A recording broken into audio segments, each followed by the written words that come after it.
Olá, amigo ligado na programação da TVT e você que nos assiste por um dos nossos distribuidores ou pela internet. Estamos começando mais um programa Brasil Consciência, uma realização do Sindicato Nacional dos Servidores Públicos Federais na área de ciência e tecnologia do setor aeroespacial. E no programa de hoje você vai ver informações sobre o radiotelescópio Bingo, um projeto liderado pelo Departamento de Física da USP, na qual o INPE, o Instituto Nacional de Pesquisas Espaciais aqui de São José dos Campos, está participando com a construção de alguns componentes. Você também vai ver informações sobre a MP da sucata, medida editada pelo governo federal que pretende tirar recursos de pesquisa e inovação em gás e óleo para promover a renovação da frota de caminhões do país.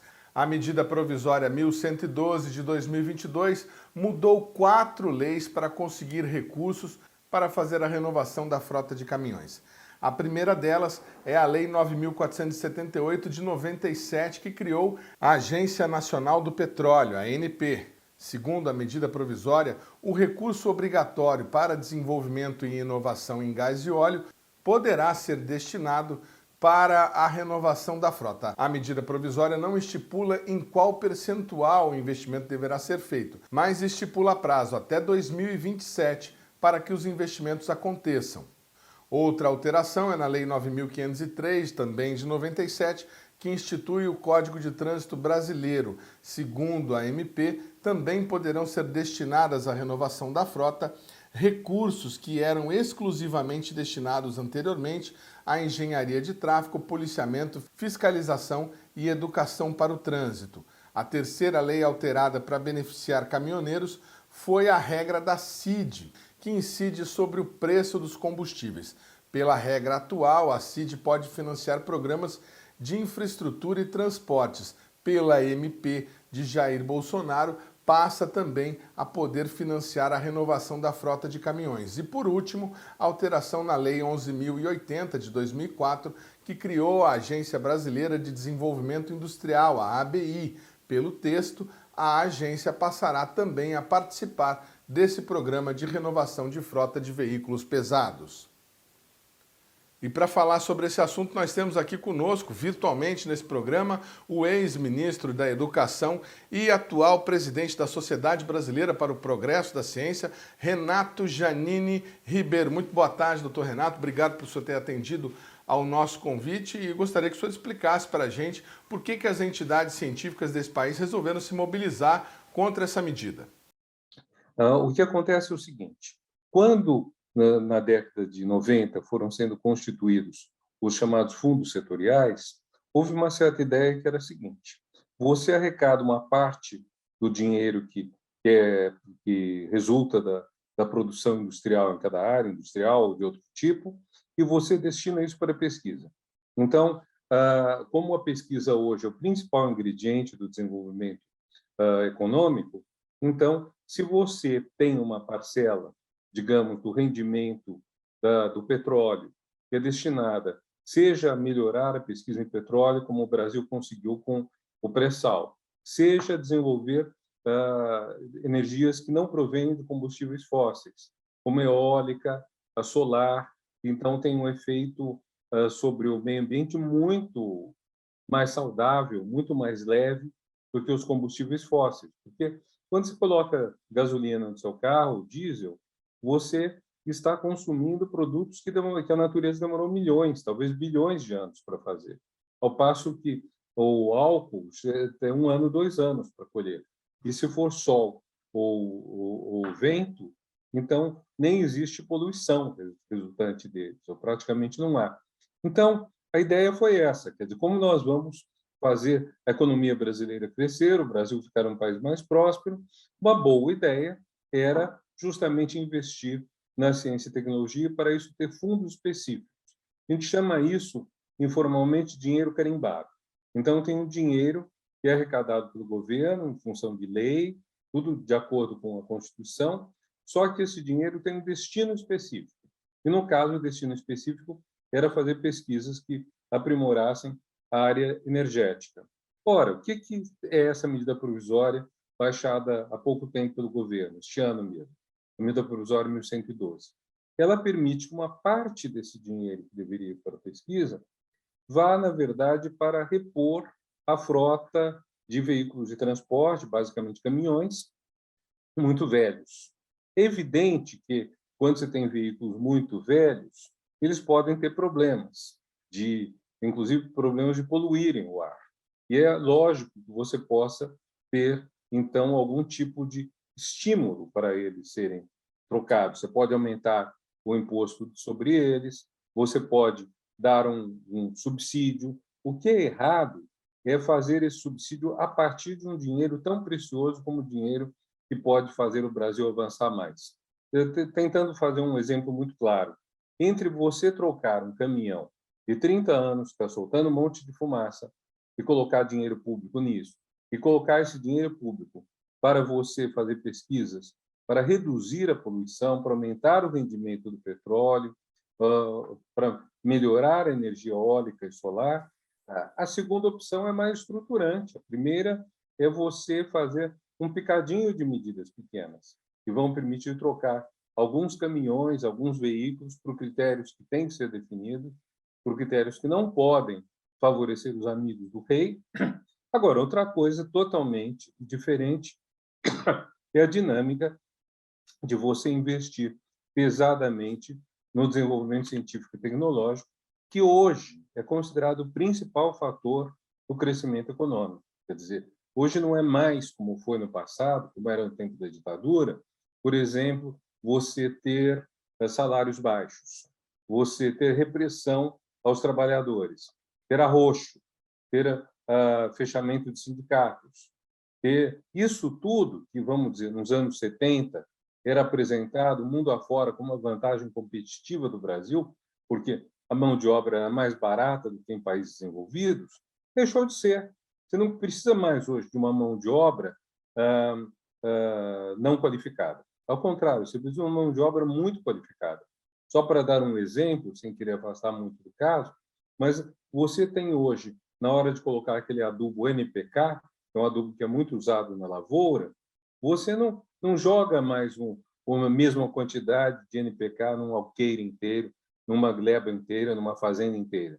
Você tem condições de saber quanto cada metro quadrado precisa de cada um desses três insumos. E, então, você consegue, com um sistema computadorizado no trator, fazer a distribuição exata, nem mais nem menos. Então, reduz muito o desperdício disso, aumenta muito a eficácia. Isso é fruto do quê? Da pesquisa científica. E essa pesquisa científica que o governo está deixando de lado, está sacrificando para favorecer a modernização da frota de transporte. Então, deixa eu ver se eu entendi. As entidades científicas não são contra a modernização, a retomada da frota, a melhoria da frota de caminhões, mas definindo prioridades, seria muito melhor investir em tecnologia de óleo e gás para diminuir a emissão de poluentes, ao invés de colocar dinheiro público nessa empreitada. E o que vocês imaginam que possa ser feito aí nos próximos capítulos dessa questão para que isso seja revertido? Qual é a possibilidade real que as entidades imaginam hoje? Há alguma conversa em andamento com lideranças políticas no Congresso ou no Senado? Nós sempre temos parlamentares com quem conversamos, temos uma assessora parlamentar da SPPC, que é muito eficiente, participamos de um grupo que é Iniciativa para Ciência e Tecnologia no Parlamento, que foi criado pelo ex-ministro Celso Panceira, do qual a SPPC faz parte, com mais várias entidades, e que hoje é dirigido pelo professor Fábio Guedes. Então, nós temos toda uma atuação nessa direção e queremos, sobretudo, sensibilizar a opinião pública. Quer dizer, não é que você não deva modernizar a frota. Vou até te dar um exemplo. Na França, houve um certo momento, eles davam o que se chamava prime à la casse. A prime seria um bônus, né? Um bônus para quebrar, um bônus para o ferro velho. Era o seguinte: você tinha um carro muito velho, então, na hora, se você fosse se desfazer desse carro para ele realmente ser retirado de circulação completamente, você recebia um certo valor, isso era ainda no tempo do Franco, não tinha euro, então foi no século passado, desde que você comprasse um carro novo e um carro que poluísse menos, etc. Não é uma política factível, não é uma política errada. O problema é que você não deve tirar recurso que tem um impacto positivo maior do que esse para fazer isso. Então, é uma questão de prioridade. Embora a renovação da frota seja importante, e quando você pega uma estrada, você vê caminhão soltando fumaça, tudo mais, isso tem que acabar, e uma das formas de renovar a frota, outras formas que são mais simples, regular motor, multar veículo que está em desacordo com as regulamentações, etc., a, a troca de veículos pode ser importante, mas para isso deve haver outro recurso. O Brasil tem que se convencer de que vai precisar investir bastante em todas essas questões. Quer dizer, primeiro de tudo, na pesquisa científica e tecnológica, mas também em outras questões que são importantes, como, por exemplo, a redução da poluição dos veículos, de modo geral. Essa a MP 1112, que está retirando esse investimento de P&D, de inovação do óleo e gás, também vai retirar recursos, segundo o texto original, da Agência Brasileira de Desenvolvimento Industrial, permitindo, no caso, que a autarquia faça investimentos nesse programa de uma maneira que ainda não foi regulamentada, não foi descrita. Como é que o senhor vê essa iniciativa de usar a Agência Brasileira de Desenvolvimento Industrial nessa empreitada? Seria um desvio de função ou está dentro das competências da agência fazer investimentos aí para substituição de equipamentos privados? Não, certamente não está. O que nós temos, na verdade, além da questão do mérito, é também a questão da eficiência nisso tudo. Porque uma coisa é você ter uma agência que está voltada para o desenvolvimento industrial, então vai ter grandes propostas, grandes projetos, vai fazer políticas estratégicas, ou então uma pesquisa, toda ela bem coordenada, bem azeitada, para melhorar a produção de energias, que são as duas áreas que estão sendo prejudicadas pela MP, pela medida provisória. Outra coisa é você fazer um monte de coisa no varejo, pequena, troca uns veículos aqui, outros veículos ali, mas não é o mesmo que uma política global. O que nós temos que ter aí é uma política global, uma política estratégica. Então, o Brasil está padecendo há vários anos de um fenômeno que não é só nosso, que é a desindustrialização. Estamos perdendo indústrias e estamos cada vez exportando mais produtos primários. Produtos primários são aqueles que resultam basicamente ou da coleta mineral ou da agricultura. E o Brasil avançou muito nesses campos, ou da pecuária ainda, né? Então, avançou muito, somos bons produtores, bons exportadores disso, mas, em compensação, infelizmente, caiu muito a nossa produção industrial. Na pauta de nossas exportações, o industrial diminuiu. E, de modo geral, então isso não é uma coisa assim superada, mas, de modo geral, ao longo do século XX, houve uma associação muito forte entre desenvolvimento econômico e industrialização. Quer dizer, se você não tem industrialização, o que você tem? Você está lidando com matérias-primas. Você tira da natureza um minério, você produz na natureza um cereal ou carne de algum animal para comer, e aí e é isso. Agora, depois, tem gente que vai ganhar muito mais dinheiro com isso. Se eu puder dar um exemplo, veja o caso do café. O café subiu muito o preço, né? Tá caro o quilo do café, etc. Então, eu posso dar exemplos errados. Mas, da última vez que eu comprei cápsulas de café, essas cápsulas estavam custando R$ 2 a R$ 3. E uma cápsula de café tem de 5 a 10 gramas de café. Então, você comprando por R$ 2 a R$ 3, isso quer dizer que o quilo está custando entre R$ 200 e R$ 600 quando ele está em cápsula. Ninguém paga isso no mercado. Quer dizer, apesar do café hoje estar no preço quase de ouro, né? Então, é uma loucura a inflação esses meses. Então, o que isso quer dizer?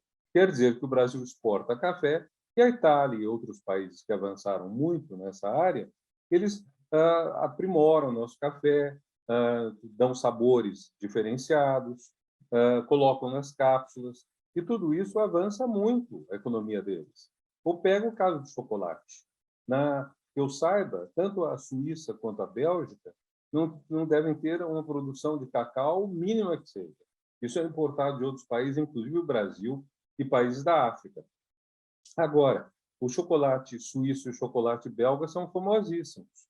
Então, nós temos um caso muito claro de exportação de matéria-prima e depois nós compramos a um preço muito mais caro, uma vez industrializada, acrescida antigamente falava-se do valor trabalho, mas não só o valor trabalho, é valor inteligência, porque há muita ciência nisso tudo, há muito conhecimento nisso tudo. Obviamente, conhecimento gerado por trabalhadores que lidam na área da ciência, tecnologia e inovação. Doutor Renato, a gente está vivendo um momento bastante complicado no Brasil hoje e, além de tudo, nós estamos em ano eleitoral. A questão da renovação da frota, da aquisição dos caminhões por valor de mercado anunciada pelo governo, foi anunciada num conjunto de medidas para atender a categoria, inclusive com linha de crédito especial no Banco do Brasil e na Caixa Econômica Federal, depois de já ter sido promulgada uma lei na qual os caminhoneiros também puderam se tornar MEI, né, microempreendedor individual, num regime diferenciado de tributação com um limite maior do que normalmente as outras MEIs possuem. Estamos tendo um movimento político em prol de uma categoria que apoia o presidente da República. O senhor acredita que a ciência brasileira e esses outros programas estão sendo prejudicados por uma escolha política do governo? Parece que sim, porque no ano da eleição de 2018, houve movimentos, ou melhor, paralisações de caminhoneiros, parte dos quais apoiava justamente o candidato que depois foi eleito presidente. E esses caminhoneiros têm se mostrado descontentes com o aumento do preço do diesel, que, por sua vez, é fruto de uma política adotada depois do afastamento da presidenta Dilma, uma política que não leva em consideração o custo de produção no país do petróleo e seus derivados, mas simplesmente o valor internacional. Então, o que nós estamos tendo?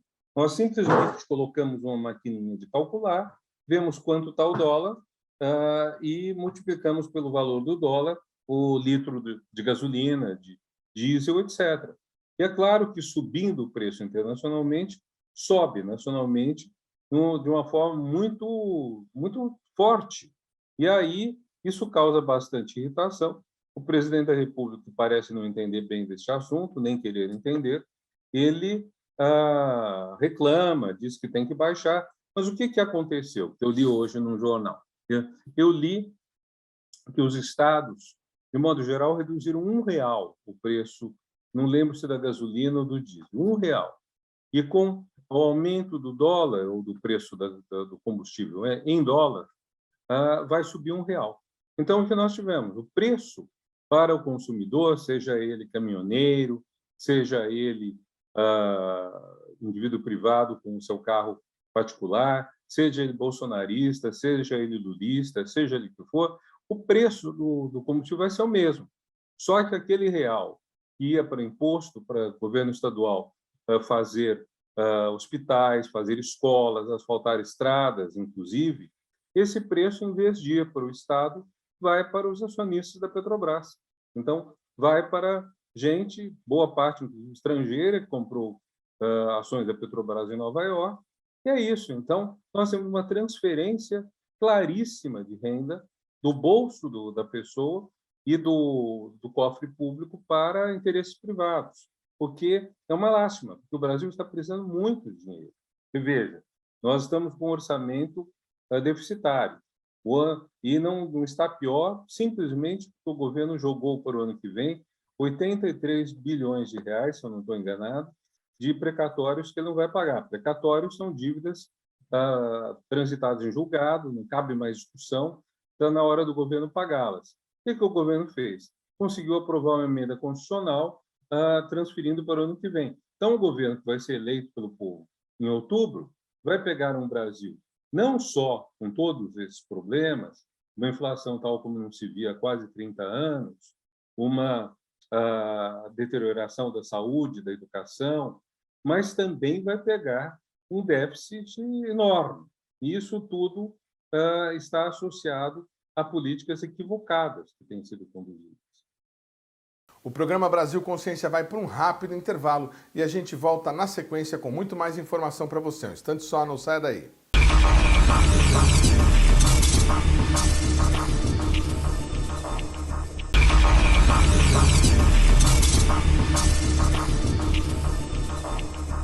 Segundo bloco, o programa Brasil Consciência de volta e a gente continua falando da MP da sucata. Lideranças do setor da ciência, como o ex-presidente da ABC, a Academia Brasileira de Ciências, Luiz Davidovich, também se manifestaram contra a medida do governo federal. O presidente da República enviou ao Congresso, em 31 de março, uma medida provisória que redireciona recursos provenientes de empresas petrolíferas e que deveriam ser destinados, de acordo com a lei vigente, às atividades de pesquisa e desenvolvimento do setor de óleo e gás. Em vez disso, esses recursos serão destinados, se aprovada a medida provisória, para o desmonte e sucateamento de caminhões. Nada contra a renovação dessa frota de veículos, importante para o país. Mas isso não pode ser feito desviando recursos para pesquisas que têm enorme impacto no desenvolvimento econômico do país. Esses recursos permitiram ao país desenvolver tecnologias pioneiras, como a que está sendo empregada na exploração do pré-sal. E outras tecnologias também que contribuem para uma economia verde, que ajude a preservar o meio ambiente e o clima. Estão trocando conhecimento por sucata. Esse é mais um ataque à ciência e à inovação no país. É preciso impedir a aprovação dessa medida provisória. Ela ameaça o futuro sustentável do país. Juntamente com demais lideranças da ciência, Davidovich esteve em Brasília na semana passada para pedir apoio ao senador Isalci Lucas contra a aprovação da MP. Segundo divulgado pela ABC, o senador se mostrou contrário à medida provisória e pretende pedir a relatoria quando a mesma chegar ao Senado. Além de Davidovich, participaram da comitiva Fernando Peregrino, atual presidente do Confies, e o presidente do Conselho Nacional das Fundações Estaduais de Amparo à Pesquisa, a CONFAP, Odir Antônio Delagostini, além do professor Fábio Guedes, secretário executivo da Iniciativa para a Ciência e Tecnologia no Parlamento, o ICTP. Luiz Davidovich e os demais representantes da ciência participaram naquela mesma data de um evento patrocinado pelo CNPq em comemoração aos 70 anos da entidade. O seminário, que foi transmitido pela internet, pretendia discutir o presente, o passado e o futuro da ciência brasileira, e nele falaram a nova presidente da ABC, Helena Nader, e o cientista, professor da USP e ambientalista, Paulo Artacho. Eu sei que muita gente não vai gostar do que eu vou dizer, mas se nós, comunidade científica, quisermos continuar no século XX, é uma opção. Eu quero saber se nós temos o direito de impedir que o século XXI chegue. Nós temos que ter reuniões com toda a comunidade para juntos encontrarmos como deve ser o CNPq do século XXI. O CNPq foi quem nos trouxe até onde chegamos. Sem o CNPq não adiantava ter Ministério de Ciência e Tecnologia, porque ele criou as bases. Hoje tem o Ministério, tem outras agências. Então, qual é o modelo que nós, comunidade científica, vamos ajudar a criar para o CNPq do século XXI? Eu vejo como um desafio. Eu concordo com o nosso diretor, professor Carlos Alberto. Mas não é fácil, viu, professor? Não é fácil, porque a nossa tendência é deixa ficar como está, porque essa é como eu estou acostumado. Então, o que a gente vê, infelizmente, é uma tendência de aumentar a disciplinaridade e cada vez menos a interdisciplinaridade. A gente tem que ter um novo olhar, porque a ciência do século XXI é uma ciência que tem que responder para a sociedade. É importante que o Brasil perceba que nós temos vários compromissos internacionais, né? Em Glasgow, o Brasil assinou o compromisso de zerar o desmatamento da Amazônia até 2028, reduzir em 50% nossas emissões de carbono daqui a 8 anos, né? Veja, será que nós temos as políticas necessárias para implementar esses compromissos que o Brasil já assinou e já assumiu? Também temos que reduzir as emissões de metano em até 30% até 2030 e ser neutro em emissão de carbono até 2050. São tarefas, compromissos muito difíceis de ser cumpridos. Então, a perspectiva da ciência, tecnologia e da inovação nesta área crítica é fundamental, porque a gente tem que desenvolver uma pesquisa que seja geradora de soluções, que leve em conta também geração de emprego, renda, bem-estar, inclusão social em todas as áreas e, ao mesmo tempo, construa uma sociedade mais resiliente à mudança do clima, que é uma das grandes ameaças que a nossa sociedade tem hoje. E o Brasil tem oportunidades que nenhum outro país do mundo tem. É importante a gente perceber isso, né? Do ponto de vista de emissões de gás de efeito estufa, 44% das nossas emissões vem de desmatamento da Amazônia, 28% associada com a agropecuária brasileira. Veja, nenhum outro país tem a possibilidade de reduzir 44% das suas emissões em 8 anos, como o Brasil se comprometeu, a um custo muito baixo, e isto pode ser feito rapidamente. Não há nenhuma maneira mais barata de reduzir emissões do que reduzir o desmatamento na Amazônia. É uma oportunidade que o Brasil está perdendo. É uma oportunidade de ouro de nós mostrarmos para o planeta que nós temos um arcabouço muito, muito promissor de redução de emissões de gás de efeito estufa, que, infelizmente, nós não estamos explorando. E é importante perceber que, no último relatório do IPCC, eles também colocam explicitamente que já existem opções disponíveis agora, em todos os setores da economia, para, no mínimo, reduzir as emissões em 50% em 2030. Isto no setor de geração de energia, com energia solar e eólica, mudança de uso do solo, eficiência de uso de energia na indústria, a questão urbana, construir cidades mais resilientes e assim por diante. Então, já temos tecnologia, basta a gente ter políticas públicas que implementem essa tecnologia e evite aqueles cenários que a gente estava vendo. Então, para terminar, eu acho que é crítico a gente perceber o seguinte: nós estamos aqui em 2022 e o Brasil, assim como todas as nações do nosso planeta, vai ter que escolher uma trajetória.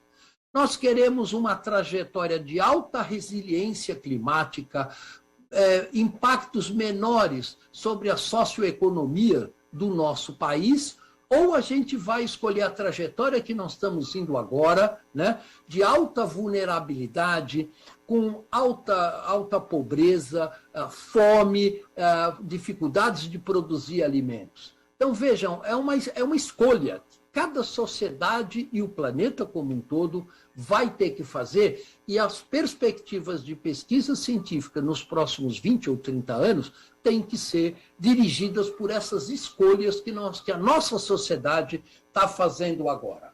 E para isso, eu coloco o que a Helena Nader também colocou, da necessidade de uma ciência muito mais interdisciplinar e integrada com os anseios da sociedade como um todo. Chega da gente dividir a ciência em química, física, matemática, geologia, porque a natureza não conhece estas divisões que as nossas agências de fomento fazem e que as nossas universidades fazem. Nós precisamos de mais ciência integrada e focada nos objetivos de desenvolvimento da nossa sociedade. Então, isto é o grande avanço que a gente precisa dar esse passo na ciência brasileira e também na ciência mundial. E é importante a gente perceber que nós vamos precisar, com ciência, construir um espaço seguro e justo para a humanidade. O que vem a ser isto? Veja, aqui dentro desse círculo, nós temos as necessidades básicas da nossa sociedade, que a gente sempre tem que olhar para elas. Alimento, saúde, igualdade de gênero, equidade social, empregos, resiliência, educação e assim por diante.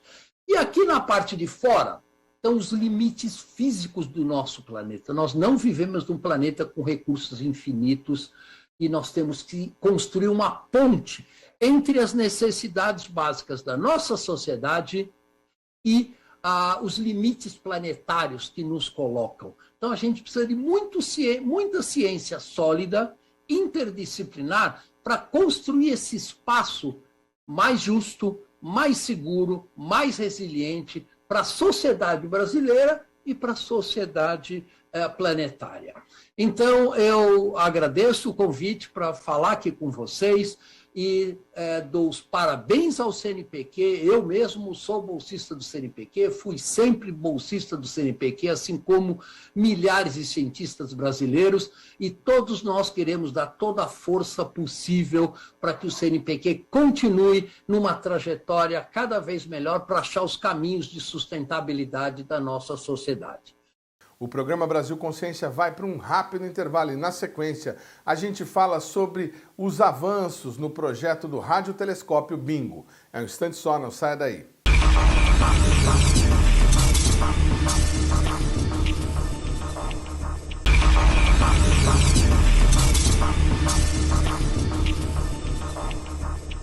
Segundo bloco, o programa Brasil Consciência de volta, falando agora sobre um projeto que a gente acompanha desde o começo desse programa. Eu estou falando do radiotelescópio Bingo, um projeto que é conduzido pelo Departamento de Física da USP, em parceria com diversas entidades de pesquisa do Brasil e do exterior, e no qual o INPE tem uma importante participação na construção de parte do equipamento. Vamos conversar agora com o Carlos Alexandre Guenche, que é o coordenador responsável pela condução do projeto no INPE. Boa tarde, Alexandre. Obrigado por você ter nos atendido. Há mais ou menos uns 4 anos, Alexandre, a gente esteve aí visitando vocês no INPE e fizemos esse vídeo aqui. Vamos dar uma conferida.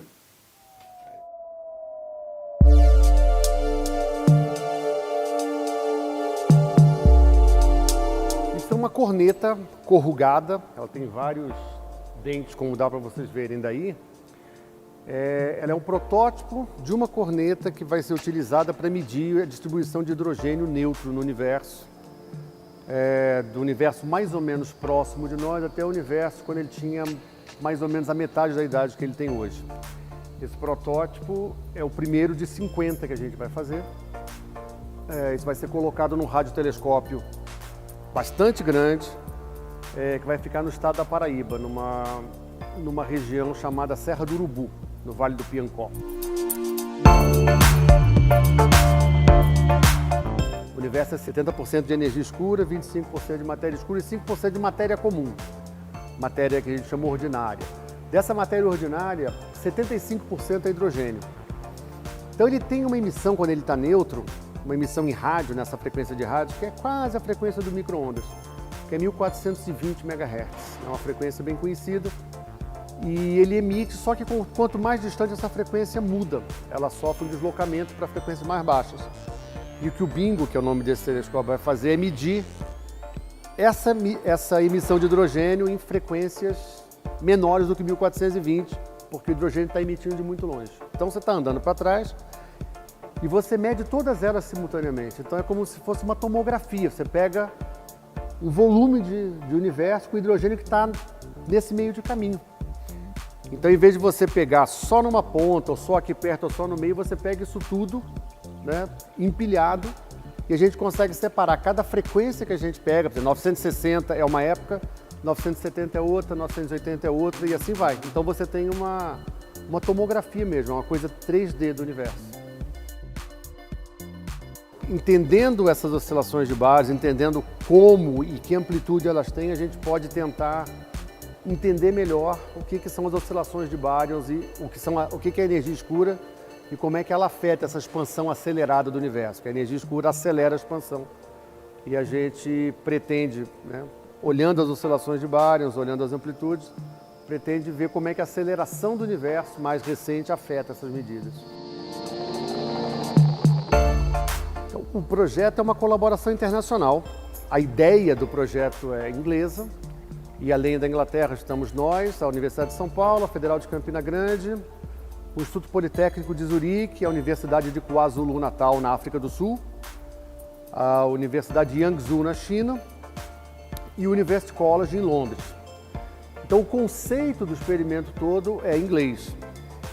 Essa corneta, a concepção dela e a construção é toda brasileira. A proposta que veio da Inglaterra era um outro tipo de corneta que a gente convenceu as pessoas que não ia funcionar, porque ia ter um problema de ficar exposto ao tempo, ao calor na Paraíba. Então, todo esse projeto, né, concepção, desenho e construção é brasileiro. O desenho, né, e a concepção é do Luiz Reitano, que fica na porta atrás de você, Edson, ali atrás.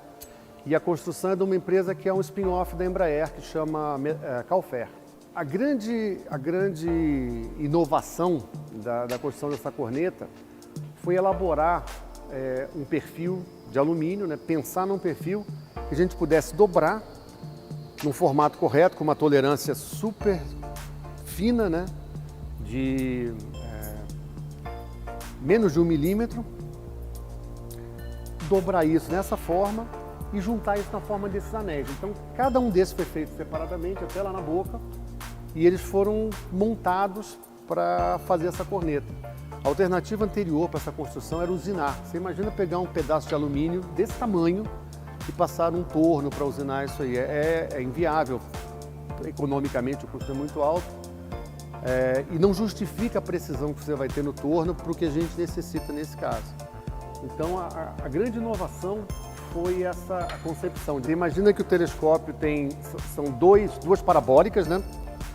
E a segunda parabólica olha para essas 50 cornetas. Então existe um plano, né? Imagina, a gente brinca que é um engradado de cerveja grande, onde vão ficar 50 cornetas, elas vão olhar uma parabólica, vai olhar a segunda parabólica e vai olhar para o céu.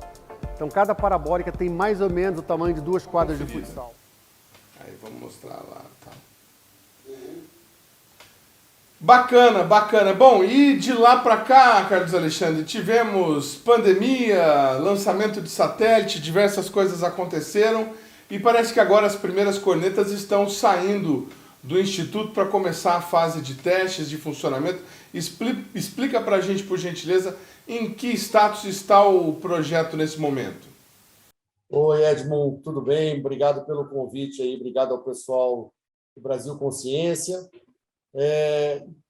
Essa pandemia nos impactou um pouco, como impactou em vários outros projetos, mas da nossa conversa em acho que 2018 para cá, nós avançamos em vários pontos ligados à construção do instrumento. Nesse momento, a gente tem toda a parte que a gente fala que é o hardware pesado, né, que é a corneta, transição, polarizador, testado, aprovado e com a fabricação em massa, em andamento de quase tudo, né? A gente tem quase todas as partes ou construídas já ou em andamento. Ontem saiu mais uma corneta aqui do INPE, para a Paraíba, ela vai ser colocada numa região de testes, e nós estamos, nesse momento, aguardando a chegada entre 21 e 25 de maio de alguns amplificadores de baixo ruído, são amplificadores feitos meio sob demanda para o projeto. A gente deve ter um receptor montado completamente no final de junho, ou seja, um mês ele deve montar isso e começar a testar, como o primeiro protótipo completo do detector do bingo. Em paralelo, a gente deve receber o espelho fabricado por uma companhia chinesa que fabricou 2 grandes telescópios, inclusive o maior telescópio do mundo hoje, o telescópio FAST, tem 500 metros de diâmetro, e a gente deve ter a parte de engenharia civil concluída, fundações, estruturas para colocar os espelhos. Com isso, a gente tem um telescópio. As cornetas vão sendo colocadas uma a uma, vai ligar uma, vai testar, entender o funcionamento, e as outras vão sendo colocadas já com entendimento da primeira e da segunda, e assim sucessivamente. Então, essa colocação da primeira corneta, ligar o telescópio, né, ver a infraestrutura toda posicionada para ele começar a operar, deve ocorrer entre dezembro de 2022, esse ano, né, e fevereiro do ano que vem, de fevereiro, março de 2023. Esse é o nosso cronograma bem apertado, mas realista. Agora, Carlos Alexandre, quando a gente entra aqui dentro do portal do projeto do Bingo Telescópio, que tem que a FAPESP, a FINEP, o Ministério de Ciência e Tecnologia, obviamente, e também a FAPESP da Paraíba como fomentadores, a gente observa aqui na primeira descrição que é o único radiotelescópio projetado para fazer as primeiras detecções das oscilações acústicas de baryons por meio de radiofrequência. Como é que o Brasil, como é que o INPE, como é que o seu departamento acabaram incluídos dentro desse projeto inédito, vanguardista, pelo que a gente tem de informação, segundo o que consta aqui? Ele, de fato, nessa categoria, ele é o único no mundo, né? Ele não é o único para detectar oscilações acústicas de baryons, ele não é o único para fazer a cosmologia estudando hidrogênio. Existem outros já em funcionamento, outros em construção, mas na classe que a gente chama de, em inglês, é Single Dish Many Horns, que é um único espelho, um único sistema óptico, são as parabólicas sobre as quais a gente falou na última conversa. Então, são parabólicas que cabem em metade de um campo de futebol cada uma, são bem grandes. Então, isso é o dish, né? É o refletor. E many horns são as muitas cornetas, cada uma funcionando como um receptor independente. Nessa classe, né, de single dish many horns, o Bingo é o único mesmo, ele é o único no mundo. Tem vários outros fazendo coisas diferentes para chegar no mesmo objetivo científico. A gente caiu no projeto por conta de o grupo aqui do INPE ser especialista em radioastronomia já há 40 anos. Né? A radioastronomia no Brasil começou na Universidade de Mackenzie e, em meados da década de 70, ela migrou para o INPE. Toda a especialidade de construção, de instrumentos, do parque de radiotelescópio do Brasil, eles estão essencialmente todos sob a supervisão do INPE até esse momento, aqui no território nacional. E do grupo que foi treinado para essa parte de cosmologia com radiofrequência, somos eu e o Tirso Vilela, que hoje está no Centro de Gestão de Estudos Estratégicos, lá do MCTI. Né? Então, a gente foi meio que convidado por conta dessa especialidade, justamente, de trabalhar com radiofrequência, com radioastronomia, mas nós somos, em termos de ciência, nós somos cosmólogos, a gente estuda cosmologia. Então, foi natural a entrada do INPE e da Divisão de Astrofísica nesse projeto, por conta de só nós, no Brasil, termos essa competência. Bom, esse equipamento, quando ele estiver funcionando, quando tudo estiver instalado e testado, pelo que vocês explicam, ele vai ouvir os sons do universo. E como que isso coloca o Brasil nesse papel vanguardista dessa pesquisa importante aí para a astronomia contemporânea, né? Como é que a gente vai contribuir para entender pulsares, rajadas rápidas de rádio, matéria escura, energia escura? No que o Bingo pode colaborar com tudo isso? Como eu falei, nessa classe de telescópios, o Bingo é o único no mundo, nesse momento. Né? Ele é o primeiro que faz esses refletores desse tamanho, e essas cornetas, os receptores são muito grandes. Isso aumenta muito a sensibilidade do instrumento e aumenta muito a capacidade, não é exatamente ouvir o universo, mas ele transforma as ondas de rádio, que são ondas eletromagnéticas, num sinal que, basicamente, eu vou tentar ser não muito técnico, a gente faz uma espécie de uma tomografia do universo. A gente pega a emissão de hidrogênio, da mesma forma que a ressonância magnética usa o hidrogênio do nosso corpo para fazer imagens, nós vamos usar o hidrogênio para fazer uma tomografia do universo quando ele tinha mais ou menos entre 9 bilhões e 12 bilhões de anos. Ele tem hoje 13,7 bilhões de anos. Então, a gente é capaz de olhar um certo volume do universo e fazer camadas, né, em épocas diferentes. Então, isso, nessa faixa, nessa época do universo, nesse momento só o Bingo olha também. No futuro, talvez um satélite dedicado a essa parte vá olhar, mas no momento só nós estamos olhando. E o telescópio chinês, que eu falei dos 500 metros de diâmetro, o FAST, ele tem capacidade de olhar, mas ele não está operando nessa faixa, por razões aí técnicas de manutenção e tudo mais.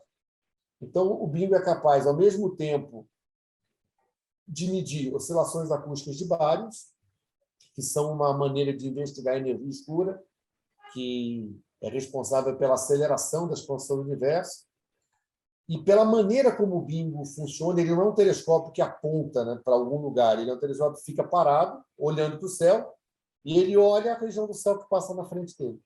Então, hoje ele olha uma certa região a essa hora, né, 5h30 da tarde, amanhã às 5h30 ele vai olhar a mesma região, e depois de amanhã a mesma região, e assim sucessivamente.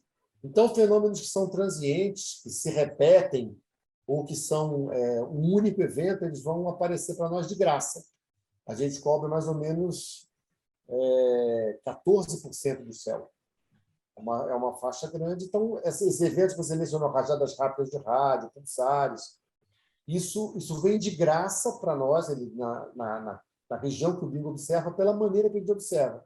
A gente não precisa procurar. Se eles existirem na região que o Bingo observa, nós vamos vê-los. Muito bacana. Vamos dar uma olhada aqui, o Carlos Alexandre. Quando nós estivemos aí no seu setor, o Bingo estava dessa maneira. Não sei se você está vendo a imagem que eu coloquei aí na tela. Estava dessa maneira aí. Agora, isso aqui, inclusive, você tinha nos destacado naquela oportunidade, que era uma inovação industrial. Vocês ensinaram a indústria a fazer dessa maneira, em vez de ser uma peça usinada inteira, eram várias pequenas camadas que iam se juntando. Como é que ele está agora, Carlos Alexandre? O que foi feito depois disso? Essa corneta que você mostrou aí na tela está operando na Universidade Federal de Campina Grande para testar receptores, fazer uma espécie de banco de testes de todo o sistema de controle do radiotelescópio. Então, os nossos parceiros em Campina Grande desenvolveram um sistema de controle para uma corneta com alguns sensores, não todos que vão operar, mas eles fizeram uma espécie de protótipo do sistema de monitoramento do telescópio. Então, ela não vai ser usada, provavelmente, no telescópio principal, mas ela já está sendo usada nesse momento como um banco de testes. Outras 2 cornetas estão aqui no laboratório. Uma delas vai para Paraíba nos próximos meses. A outra vai para a Cachoeira Paulista para a gente fazer também esse banco de testes de pequenas mudanças no receptor, coisas de eletrônica. E a outra corneta foi para Paraíba ontem. Então, nós estamos no estágio de fabricação em produção em série. Essas cornetas, nós temos 4 nesse momento. A empresa que está fabricando em São Paulo, que foi qualificada para fazer esse trabalho, houve uma troca, né, da empresa que produziu essa primeira corneta que você mostrou e a que está produzindo as cornetas agora, por conta de custos e, enfim, outros detalhes aí. Elas foram... essa empresa foi selecionada e ela tem, nesse momento, ela já nos mandou 2, e da última vez que eu fui à empresa, elas tinham 3 ou 4 em fase final de acabamento. Então, toda a parte que vem depois da corneta, que é polarizador, transições, guias de onda, tudo isso foi feito numa empresa aqui de São José, na Metalcard. Elas estão prontas, né? Estão sendo despachadas para cá, para o INPE, para a gente testar, ver a qualificação. E nós estamos aguardando alguns componentes eletrônicos que o Brasil não fabrica, né? Chegar aí daqui a 3 semanas. para a gente montar essencialmente o coração do instrumento, que é o receptor, né? O amplificador que vai amplificar esses sinais de rádio para uma intensidade que a gente seja capaz de identificar. Essas imagens que você está vendo foram feitas pelo Carlos Alexandre durante um teste realizado com a corneta no LIT, o Laboratório de Integração e Testes do INPE, que normalmente faz testes em satélites e também em equipamentos industriais. Durante o trabalho, o Carlos Alexandre narrou as universidades que estão participando do estudo. INPE, a Universidade de São Paulo, a Universidade Federal de Campina Grande, a Universidade de Manchester, o Instituto Politécnico de Zurique, o University College de London, a Universidade de Yangzhou, da China. Muito bem, vamos dar uma olhada então. Nós temos aqui uma figura que o Carlos Alexandre nos disponibilizou. Essa é a estrutura que está sendo montada lá no município de Aguiar, interior da Paraíba.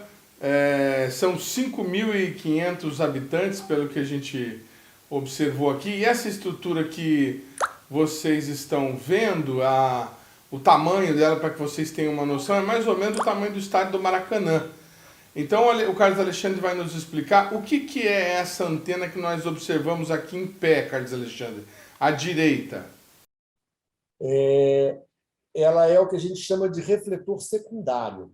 Quem olha para o céu, na verdade, é esse refletor que está inclinado aí da esquerda para a direita. Que está que pelo que a gente imagina, que está no chão, parece que está no chão. Dentro do chão. Certo. Das fundações, ele vai ser apoiado em pilares que estão sendo construídos, então ele vai ficar numa posição fixa, ele vai direcionar a radiação do céu para a radiação desse refletor secundário que está à direita, né, que tem o tamanho mais ou menos, essa estrutura toda deve ter o tamanho de um prédio de 10 andares, mais ou menos.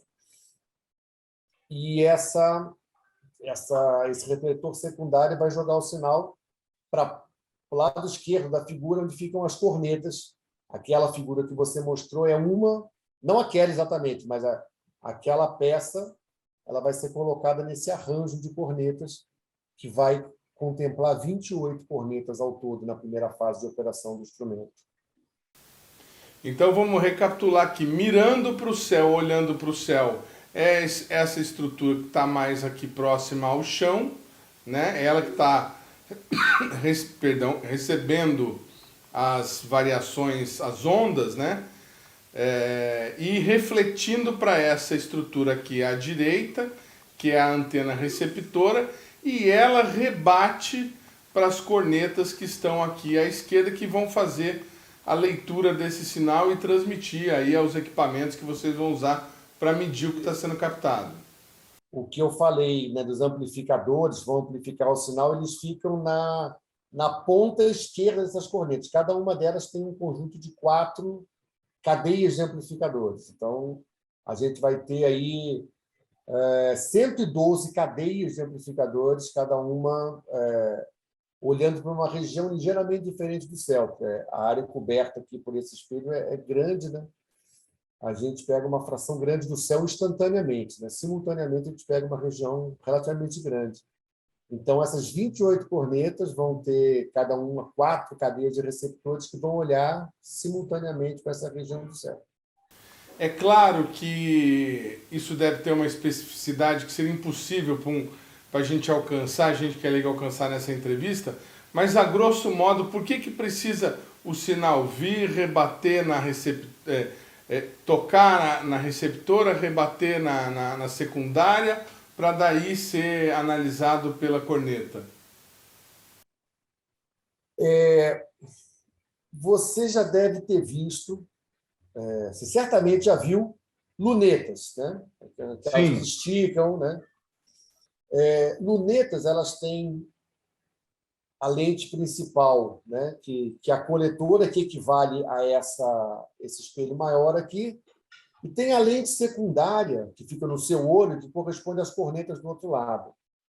Se a gente fosse fazer só um telescópio com uma distância focal, né? Que é a medida que a gente tem dentro de uma luneta, por exemplo, eu precisaria de uma distância focal de 63 metros, ou pouco mais de 63 metros, e eu não teria como colocar uma estrutura que só a corneta, só o espelho primário pudesse colocar, iluminar as cornetas. Então, eu não tenho como direcionar a radiação. Isso é uma maneira de você encurtar, compactar o sistema, você jogar para um segundo que está fora da estrutura do primeiro, ou seja, aquela corneta, aquela antena em pé, aquele refletor em pé, não obstrui o que está deitado. Então, você consegue olhar em toda aquela dimensão do espelho, consegue iluminar toda a dimensão do secundário do refletor, e esse secundário ilumina uniformemente todas as cornetas. Se eu fizesse, por exemplo, com uma luneta, eu teria que pendurar essa corneta a uns 80 metros de altura numa torre, olhando para baixo para aquela estrutura embaixo. Então, seria um problema de engenharia muito maior do que fazer essa estrutura mais compacta que você mostrou aí. Muito bacana, Carlos Alexandre. E quais são os próximos passos aí do projeto? Ao todo são 50 cornetas. Vocês que vão fabricar todas? Essa empresa de São Paulo vai fabricar todas. Existe uma proposta chinesa que está em negociação, ainda não está concretizada, da empresa que está fabricando esses refletores para nós, né, esses espelhos. A gente fala espelho, mas não é o espelho no sentido que a gente conhece, de ver a nossa imagem. É um refletor, né, de rádio, como uma parabólica de TV por satélite. Essa empresa chinesa, ela propôs nos ceder 2 cornetas para teste. Elas são cornetas que operam na mesma frequência que a gente precisa, só que elas têm uma construção muito diferente. É um outro conceito de fabricação. E eles querem testar a corneta. Eles falam, vocês topam? A gente dá para vocês e vocês testam? Claro, sem problema. Então, os próximos passos são fazer o receptor, a parte eletrônica fina, e receber o espelho da China, terminar a construção das fundações e começar a operar pelo menos uma corneta até o final do... Deixa eu ver que o meu alarme aqui toca também às 5h30. A gente começar a operar pelo menos uma corneta com um conjunto de amplificadores, aquelas 4 cadeias que eu mencionei, entre dezembro desse ano e fevereiro do ano que vem. Esse é o plano. A gente tem uma casa de controle já montada, projetada em fase de compra, uma usina solar com as cotações e o recurso para comprar a usina solar disponível. Provavelmente vai vir de um recurso da FINEP, que o INPE conseguiu aprovar para o bingo, né? E as negociações com o governo da Paraíba de preparar o acesso de terreno, estrada para caminhões maiores. Tem uma estrada para o sítio, que passa caminhonete, carro, mas ela vai precisar de um reforço, né? um upgrade para passar os caminhões com as peças do equipamento de construção, né? Então, a gente está andando bem em paralelo com todas essas ações, e se não tiver nenhum problema maior, aí, nenhum contratempo muito grande, muito inesperado, a gente acha que esse cronograma de botar pelo menos a primeira corneta, né, no sítio, com a estrutura montada, e ligá-la entre dezembro e fevereiro do ano que vem, é uma expectativa realista, não é otimista, não. Ela é bem razoável. O programa Brasil Consciência vai ficando por aqui. Você que quiser conhecer os demais programas produzidos pelo SINDICT deve acessar a nossa página no Facebook, que está aí para você na tela nesse momento. Lá você poderá ter acesso ao Giro Sindical, que também é exibido aqui pela TVT, e ao SINDICT na Cultura, programa do Rafael, que fala sobre música regional. Você que quiser conferir os demais programas já produzidos pelo Brasil Consciência deve continuar acessando o nosso canal no YouTube, que está aí para você também na tela neste momento. Dúvidas, críticas, sugestões e reclamações, nosso e-mail está sempre disponível a atendê-lo. A gente volta na semana que vem com mais uma atração inédita. Tchau!